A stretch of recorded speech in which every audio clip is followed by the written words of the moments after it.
So if you fire up your browser right now and search for teacher burnout, you're going to encounter some headlines like these.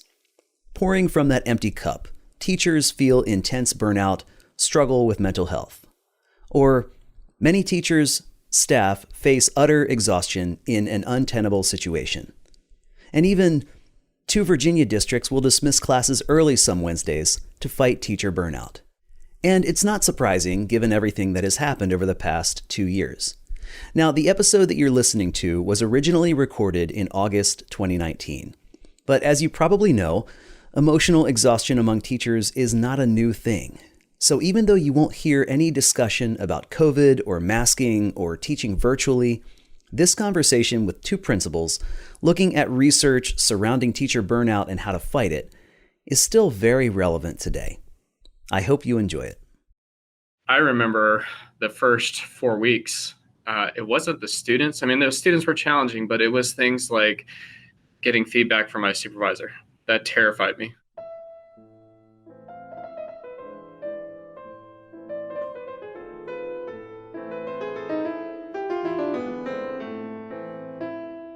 It was having to complete progress reports. And I'll be completely transparent. I remember one night, it was my fiance at the time, but I was in tears trying to figure out how to fill out progress reports. It was so overwhelming. And it was all these things I weren't expecting of just being in a work environment and a teaching work environment that it just kind of took its toll on me. And I was lucky enough to have great support to get me through that first year. But I thought about where would I be if I didn't have that first year support that I got, or the type of support through my first 4 years of teaching.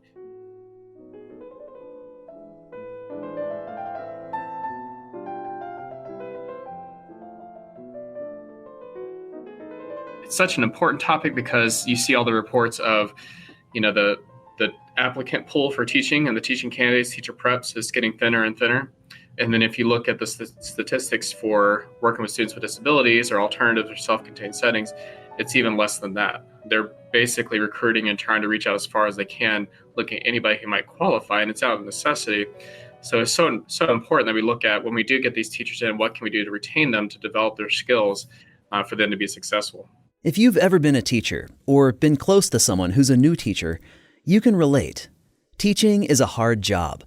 And when teachers walk into that classroom for the first time, become responsible for 20 or so kids, have to write lesson plans, often spend their evenings grading papers and doing other paperwork, it can be overwhelming. My former principal will tell you I tried to quit 6 times. Today we're looking at emotional exhaustion in teachers.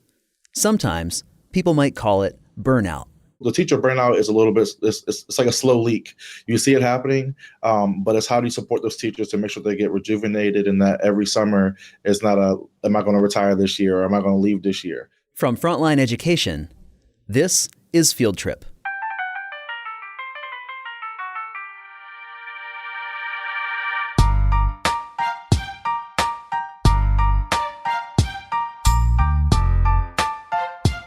Dr. Adam Brown is an assistant principal for Virginia Beach City Public Schools and teaches at Old Dominion University in the Ed Leadership Department.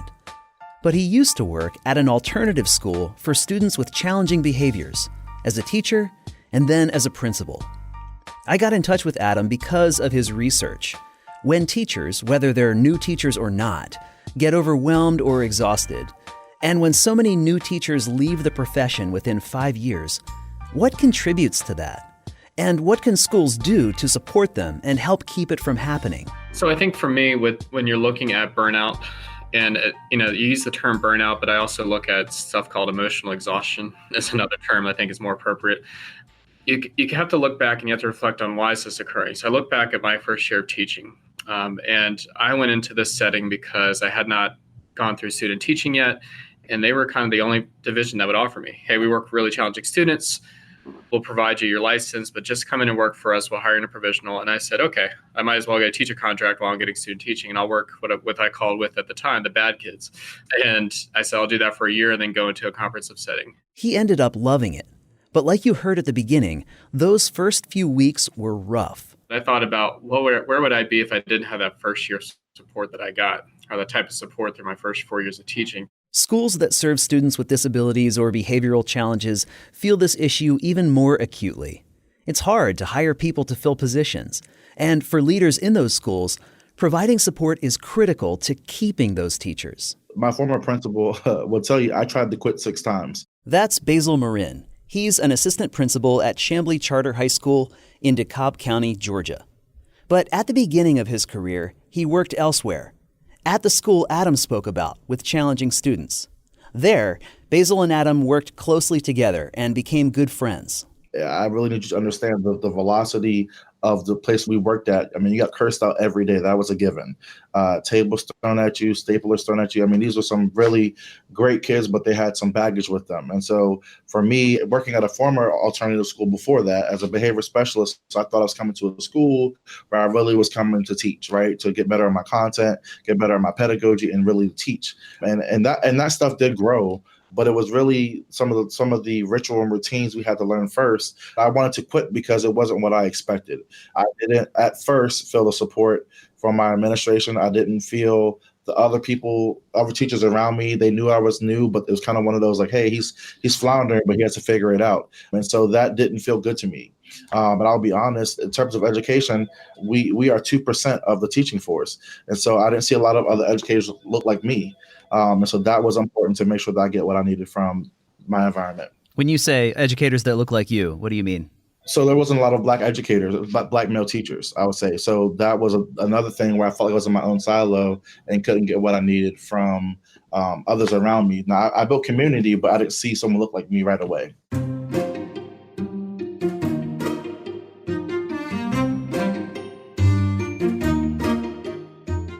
Adam's research looked specifically at teachers of students who have emotional challenges, behavioral disorders, disabilities, and other at-risk populations. I asked him to compare what teachers who work with these students experience compared with teachers of the general student population. Yeah, and that's a great question. So going into the study, me being a teacher working with these students before, I kind of had these inherent biases of what I thought the research or my findings were going to state. So I thought that it was going to be the students' behavior is just so overwhelming that they can't handle it. And that's what burns these first year teachers out. It's that students not really getting the consequences at times that teachers might feel like they need, that might burn them out. They feel like they're not supported by administration in that way. But what I found when I was comparing the research, what research was available for this students with disabilities and what the teacher in a comprehensive school was, it was almost the same, which was unique to me. What was different about teachers working with students with disabilities, in particular emotional disabilities, was that the common everyday factors that burn all teachers out, it was, I guess you could multiply it maybe by 2 due to the behaviors that they faced. It was, you're dealing with a challenging student, and then you get feedback that's not the best. Or you're working with a challenging student, and then you've got to update grades that night because you didn't have time. So it's that type of factor that can really impact those teachers, and it really can impact their emotional well-being at times. And I would imagine that it's also the kind of thing that sort of has a snowball effect. When a school is experiencing high turnover because some of their teachers are just exhausted, of course, that has downstream effects. If they can't find teachers to fill a slot, they might have to look to those who aren't certified yet or who are teaching in a different content area, for example. And then, of course, that means those folks are, I'm guessing, more likely to experience that same sort of sense of being overwhelmed. Is that a reasonable way to think? I think so. And I think that it's almost, when you look at behavioral terms, it's almost like a behavior trap. It's what are some unique ways we can recruit new teachers? What are some unique ways that we can keep our veteran teachers? But even veteran teachers in this type of setting, they can get burned out, even though they're doing a great job and they've learned how to really balance themselves. It still is a very challenging position, and they look at times for other opportunities. So it's that constant cycle. I think I would challenge teachers and administrators and lead districts that are looking to recruit teachers specifically for students with disabilities is increasing the amount of support that you provide during the year and make it specific to those teachers. If you want to retain them, I would almost challenge them to take part of the recruiting budget and put it into additional supports and see if that retains more teachers than you expect. Because if you can keep them going, they feel supported, that will kind of balance out the recruitment efforts that you have to do all the time. Adam said when he began his work, he found extant research about why novice teachers get exhausted and why they leave, but he didn't find anything about what keeps them motivated, what keeps them inspired. And he didn't find much research about veteran teachers, either why they're likely to stay in a position or what burns them out. So he asked them. What I did was, it was a strictly qualitative study, so it was all interview-based, and I just asked them questions along the lines of, what keeps you motivated? What burns you out? What type of supports do you think you need? What advice would you give to an aspiring administrator looking to support? What advice would you give to your immediate supervisor right now? And I asked the same questions for the novice group and then the veteran group. And then I did a cross analysis and compared what kind of trends or what kind of findings to related, what were completely different. And what I found was, pretty unique, and it helped me kind of push forward what I think are great practices and strategies that you can use within a school. Excellent.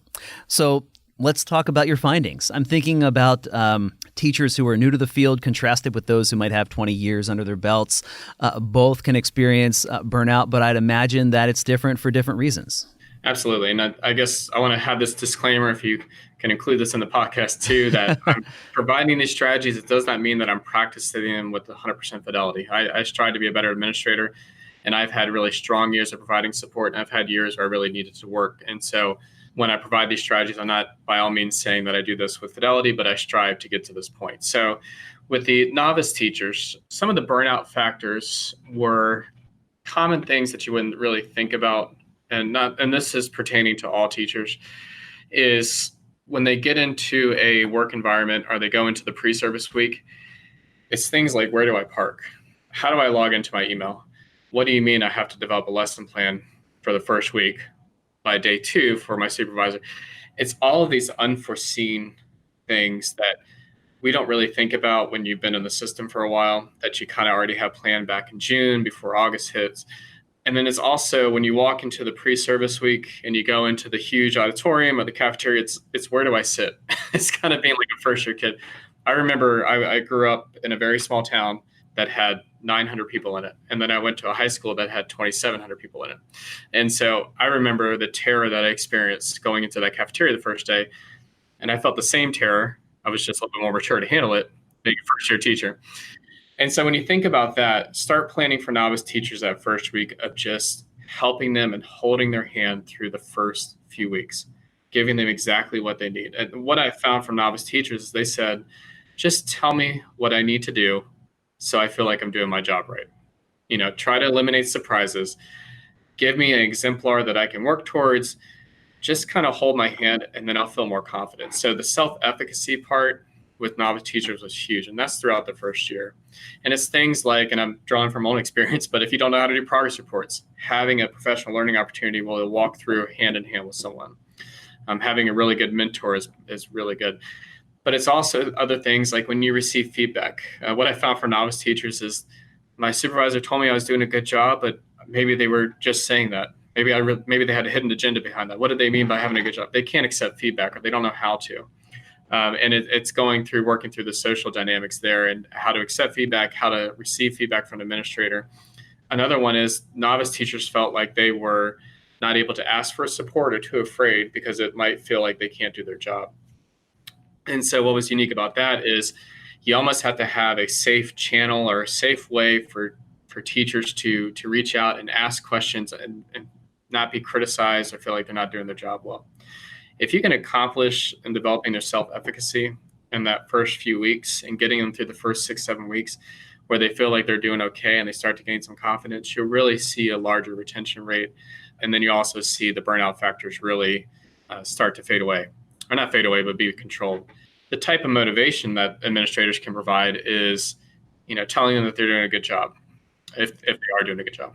Telling them exactly, okay, this is where we need to work on, but let's work through this, let's talk through this, and showing them that it's going to be okay.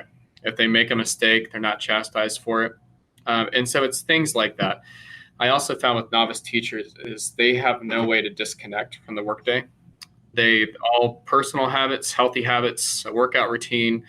Every single person said, when I get in my car, I'm thinking about what I didn't accomplish that day. I get home, I open up my laptop. Sometimes I'm just so exhausted, I go right to sleep. I don't work out anymore. My diet that I had during the summer is completely gone. And that starts to consume them too. So something that we've tried is providing ways for novice teachers to disconnect. So we get gift certificates from yoga places to gym memberships to, giving them gift certificates to restaurants. And we're saying it is okay at 4 p.m. when you go home to not think about work tonight. You go to do some hot yoga, go run for a mile, And simply telling them that it makes a meaningful difference. Right. And it's almost, you can tell them that, and the novice teachers still say, well, maybe that's a trap. Maybe that's a trick. Maybe they're setting me up. So maybe some type of support group within your school, anything to show them that it is okay to separate yourself and to just take care of yourself. Because if you're not taking care of yourself, you're not taking care of your kids. What was unique about the the veteran group was they're very proficient at disconnecting. Every single veteran teacher was like, this is how I disconnect. I don't answer emails when I get home, or I go to hot yoga every day.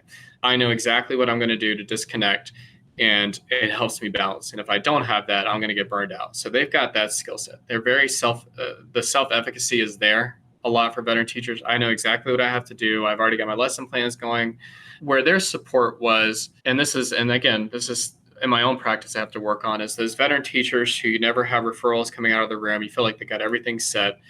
They often cry for help in terms of, I want an administrator in there just to give me some type of feedback. I still want to grow professionally. I want to be challenged, but I never see my administrator. And I'm not going to complain when you give me the hardest students, but I still would like that support. And I'm not going to go out and seek help from you, but I would like to see every now and then, and not just once a year to let me know, hey, is everything good? Another thing is they want to feel valued or empowered in terms of decision-making. So if you're making new initiatives, they want to say, okay, I've been in this building for 12 years. It would be nice if you reached out for help, if you would like my opinion, that type of empowerment. Teachers of all kinds also told Adam that their workloads are getting more and more intense. I had one veteran teacher talked about, 1 a.m, she hadn't gone to bed yet because she had to continue writing her IEP. And it was paper spread all across her bed as she was trying to make sure she got everything done by 4 a.m. that day when she had to wake up. And she just started crying. She's like, I haven't experienced this before. So I heard from both, kind of the trend between both groups was just the workload is just astronomical. And that's another thing for novice is teach them an organization method of how to keep track of what their tasks and responsibilities are, because that's something that they will struggle with for years. As an assistant principal right now, Adam, talk to me. You've already touched on a number of these things, but as you think of the whole overview of how you address these issues in your schools, how you provide the kinds of support that both novice teachers and veteran teachers need, what other things are you doing, or how have you changed your thinking around your role to provide the support that they need in order to thrive? So I find that, and again, I was transitioning into a new role last year, and at times I struggled being the type of leader that I wanted to be, and that's just full transparency. I experienced some type of administrator burnout at times because I was trying to tackle the world. I felt like I was working nonstop, trying to prove myself, and it really impacted, I think, myself as a leader. So my goals for the upcoming school year is really getting into the classrooms more, talking to people and just ensuring that they're doing okay and what their well-being is, talking through issues with them. I'm happy to say that I'll be overseeing new teachers this year, so I'm excited about that. So some of the strategies that I've used for them is opening up kind of an online chat. It's called the Voxer app, and it's a group chat where people can just safely ask questions and seek support from me, as well as our teacher leaders. And as they go through the year for new teachers, when they're driving home, can they say, hey, I really struggled in this place today. I feel like I'm not making any type of impact with these kids. And then they have that instant feedback from me right away. We're looking at some book studies. We're continuing to do gift certificates for our new teachers. For veteran teachers, I'm seeking their feedback this year in terms of when I make decisions, I'm reaching out to them and saying, how does that impact you? What would you have done differently? Okay, based on that feedback, can we adapt what decision I've made so far, and can we work together to make this more adaptable to meet your needs as well? And so that's what I strive to be. I think the most effective time I've been as a leader was my first year as a principal, was at an elementary school. And I really connected with the staff in terms of getting to know each person, and every single day checking in on each person. And I saw a lot of growth from them. I remember there was a teacher assistant who started college and got some credits and dropped out. And so collectively as a group, we support him getting back into college and support him with his admission fees and stuff like that.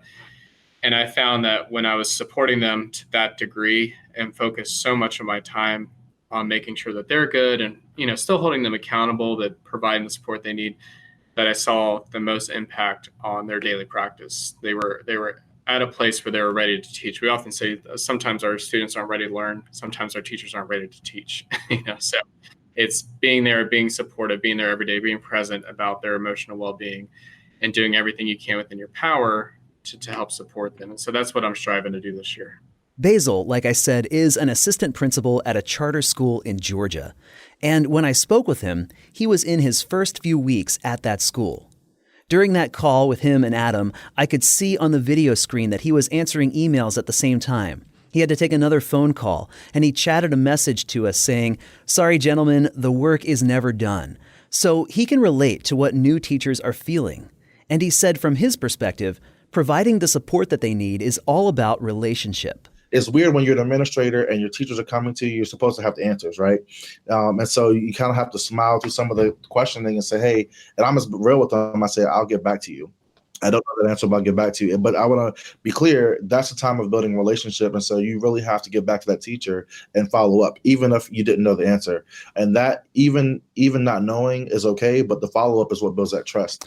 What kinds of things are you doing, or will you do, or do you want to do to address some of the issues that your teachers might be facing? And as a follow-up to that, what kinds of things can people who are supporting principals and APs do to support administrators? Absolutely. So one of the things I'm going to definitely look at this year is the mentoring piece. As I just spoke about, I'm new and the uneasiness and trying to figure my way. So I know there's some teachers who are in the building who are brand new as well, who are feeling some of those same things. So it is checking in with them, making sure that they have my number if they have a question, because a lot of times administrators feel so far removed from the classroom that you don't want to ask a question like Adam was saying, because you don't want to seem incompetent. But I want them to know, hey, I'm here to support you. And I've been very real with my new teachers. I'm from a whole different state, so I'm feeling my way through, and we're in this together. And so I think when they see you kind of bring it down and be real and transparent, they're like, oh, wow, okay, I'm not the only one struggling. I might not know the system that they use for their attendance or for their grading, but I would make sure that they got a department chair who is familiar, a veteran teacher, to be able to support that teacher and be able to help them as they're coming in new. I believe I want to have a breakfast in a couple of weeks to really welcome teachers to come in and say, hey, what are some things that you really like about the school? What are some things that you're really excited about this year? And then what are some areas for growth for yourself and areas that you want to continue to grow in as a teacher? And I think you have to have both sides, right? You have to be able to say, these are things I'm really good at, but these are areas I want to grow. And I think you want to create a safe place for people to be honest and open, because anyone can come to a room and just talk. But if it's not real, then real change is not happening. So I want to make sure I'm supporting my teachers. I want to make sure I'm stopping in. And then most importantly, I want to make sure my feedback to them is meaningful and relevant. I can break down the standards and make it sound nice and fluffy, but is it meaningful? Is it helping you to grow as a teacher?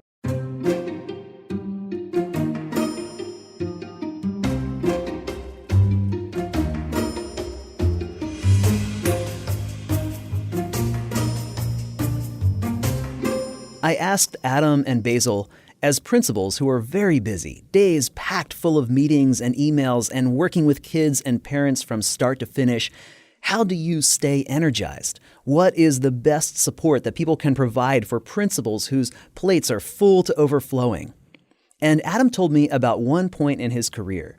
He had a pretty good routine. He was generally able to disconnect at the end of the day, keep a balance between work life and home life. And then he transitioned into a new position, and that sense of balance got disrupted. On the ride home, I literally could not stop thinking about work.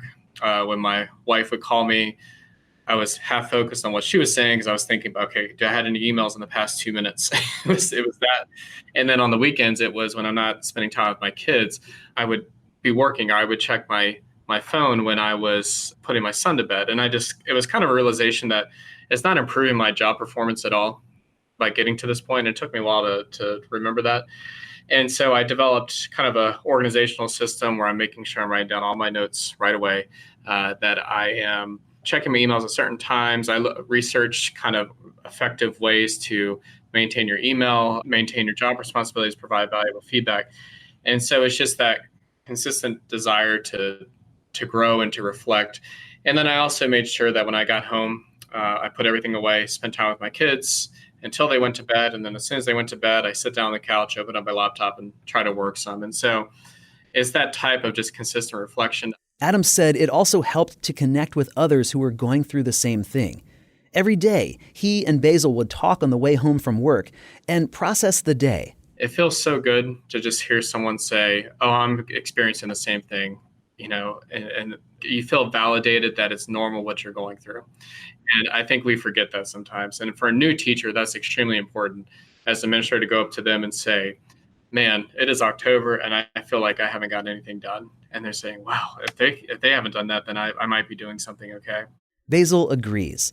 He said that connecting with people at conferences through Twitter chats and PLNs, professional learning networks or personalized learning networks, can provide that support that teachers and administrators need. Having a PLN is huge, the professional learning community, and that's the group that's going to be able to pick you up when you're on your face and you need that pick me up. And we all know the different times of year where it's hard. We definitely know when school starts, we're excited, and then we get to Thanksgiving, it's a little rougher, and then Christmas time, we're crawling to the finish line, and then we're rejuvenated again. And then spring break comes, and these are some of the things that it is in Adam's research. During those times of the holidays are the roughest times for teachers because of the burnout and because of how you feel emotionally when you've given your all to students in your classroom. So I think for me, is the biggest word I come out with at the podcast today is having that support, and make sure the support group is supporting you and that you're supporting others. I think too, if you become a mentor to somebody else, that will encourage you. As Adam has said, he's mentored me. So I think when you mentor somebody else, it helps you to kind of navigate some of your own problems. I asked Adam and Basil, as they've done this, as they have worked to provide the kinds of support that teachers need to keep their mojo, give me some examples. How did it work out? I think for me, I look back to that first year that I was a principal, and I was really focused on the well-being of staff. And I'm always focused on the well-being. I think I just implemented the best that year. But I remember there was a time where we had went out to dinner after it was like professional learning day, and part of the thing was let's all leave at 2:00 and just have lunch. And the staff there, and actually I have it up in my office right now, it's the Dr. Seuss book of Mr. Brown, Can Moo, Can You? And so they wrote this really nice kind of insert narrative about the impact that it had on them this year and the growth that they experienced. So it was just kind of reassurance that all that time and effort put into the well-being of the staff really made an impact. What was unique was, as I reflect on this, will be my 7th year as an administrator now. What was unique about that first year was I was so focused on the well-being of my staff that I didn't get to as many observations that I would like, but I felt like I got the relationships there, and the student growth was there too. And then I kind of got away from that a little bit, and I got to, okay, we need to make sure everyone's meeting deadlines, everyone's being held accountable. And I kind of gained that mindset a little bit. And there were various reasons for that, but I got away from the relationship aspect, and the student growth wasn't there. It didn't impact anything other than I wrote more people up, I put more people on action plans, and at times that is needed. But I didn't see any type of growth, and it didn't really form the relationship. So I'm trying to get back to that balance of, holding teachers accountable, but also, developing that relationship and getting to that point again where I feel like I can rest easy that I did everything I could, and that not only are the students welcome into a positive learning environment, but the teachers are as well, and they feel comfortable coming into my office, and I feel that can be kind of on the same playing field as them. Towards that common goal of impacting students every day. And I think that that's where I strive to get back to be to every day. And I think that the research and the dissertation was kind of that wake-up call saying you're getting away from those things that made you successful to begin with. Get back to those and get back to it fast. So I think for me, I have several stories, but I think the best one to share is I had a teacher who I could just sense they weren't happy, right? And one of the things I love about kids is they are very honest. So kids did not want to be in her class. They caused a lot of havoc in her class, a lot of behavioral problems. And then this teacher just wrote a lot of referrals. So we had a sit down. So after I got like my 20th referral in like 2 weeks, I sat down with the teacher and I said, listen, let's have a talk. Let's just clear the air and what's going on. So this is bigger than just classroom. This is bigger than just education. Like, what is going on with you? And where are you at as a teacher? And when we had this conversation, she was open, and she kind of broke down in our conversation. Just her and I one-on-one in our classroom. She kind of explained to me that she lost the joy for teaching, that when she was moved from the subject concept that she really liked, for instance, that she was in biology, and now we moved her to physics, she really enjoyed biology. So that move really, she didn't agree with. And so that kind of took away the joy. So now she just doesn't like teaching anymore. So the kids can just feel the environment and felt that they didn't want to be there. She didn't want to be there. They didn't want to be there. And she said no one ever really asked her what she wanted. So I had went back to the department chair and said, listen, we have a teacher who's teaching physics, had to hire her in class, but, I think her gifts and skill set are really in biology. Is there a way we can switch her back? And maybe, I think we'll see a different teacher from out of her. And so she was able to get moved back, and it was a drastic change in terms of behavior in the classroom and in terms of the enjoyment in teaching. I mean, I wanted her to do several lessons and to observe, and she was excited again. How the kids separate groups, they were going on more field trips, and as a cause of that, Ryan, the behavior went down crazy in the classroom. There were no more behaviors, and it really was a different environment. So for me, I think it was having that conversation, right, and hearing her out. And she had told me later on, she wrote me a thank you note a couple months later. It said, thank you for being the administrator that came in and found out what was wrong. Thank you for getting my reason for, and wanting to hear my reason for why I was upset, but then not only hearing me, but following through and putting me in a better situation, which only gave me more happiness, but then I was able to support the students better. And I explained to her, yes, that, we're not always able to move classrooms, and sometimes, life happens. We don't always get what we wanted. But in that moment, I felt like it was best to try to put her back where she needed to be. And she told me later on at the end of the year that she is contemplating leaving education. And she didn't tell me that before. So I think back now, if I had taken the time and had really got to know her and understand what her issues were, would she have left education? And we would have lost an awesome science teacher. So sometimes it's having the simple conversations, Ryan and Adam, and just saying, hey, where are you at? How can I support you? What do you need? And if people are being honest and genuine and authentic and giving you the answer, then you I have the influence as an administrator to make change to do what's best for kids. And that's what's exciting about it now, is if sometimes you're a specialist or you're a quasi position, you can hear the concerns or a coach, but you really can't do anything about it other than tell your administrator. But depending on who that administrator is, they might not change it, they might not care. And so now I'm very intentional about using my influence to do what's best for students, best for teachers, and then what's best for the school. But just having those real conversations and be able to understand where people are at, I think is huge. Well, as a father of a 6th grader and a 3rd grader, I can tell you, I know that teachers matter and principals matter. The work that you're doing is important. So thank you both, Dr. Adam Brown and Basil Marin, for joining us today. Really appreciate your time. Thank you for your thoughts and insights here. Thank you, Ryan. Field Trip is a podcast from Frontline Education. Frontline's industry-leading software is designed exclusively for K-12 and is built to help school systems recruit, hire, engage, develop, and retain their employees, because we believe that makes a huge difference for students. For more information, visit frontlineeducation.com/fieldtrippodcast. For Frontline Education, I'm Ryan Estes. Thanks for listening, and have a great day.